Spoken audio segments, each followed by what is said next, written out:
गुलशन इकबाल में online rickshaw driver की हलाकत का वाकया। वारदात की सीसीटीवी फुटेज चैनल 5 न्यूज पर। गली में एक रिक्शा और स्कूल वैन दाखिल होते हैं। फुटेज में ये देखा जा सकता है कि दोनों गाड़ियों के दाखिल होते ही फायरिंग की आवाज आती है। फायरिंग करते हुए एक मोटरसाइकिल पर 2 मुल्जिमान फरार हुए। मजीद जान लेते हैं अनुषा जाफरी से।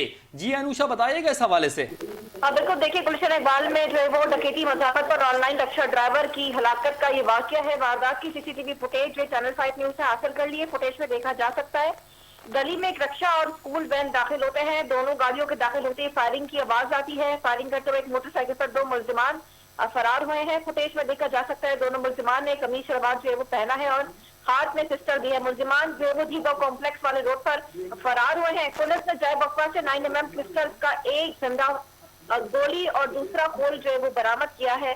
जबकि कहा यह जा रहा है कि मकतूल की शनाख्त जमील के नाम से कर ली गई है, जो कि जैसाबाद का रिहायशी था। मकतूल का स्मार्टफोन गायब है, जबकि वॉलेट अभी मौजूद है। एनी शाहिद स्कूल बच्चे के मुताबिक वाकया जो है वो मोबाइल की छीना झपटी के दौरान जो है वो पेश आया है। जी, बहुत शुक्रिया अनुषा, आपने हमें आगाह किया।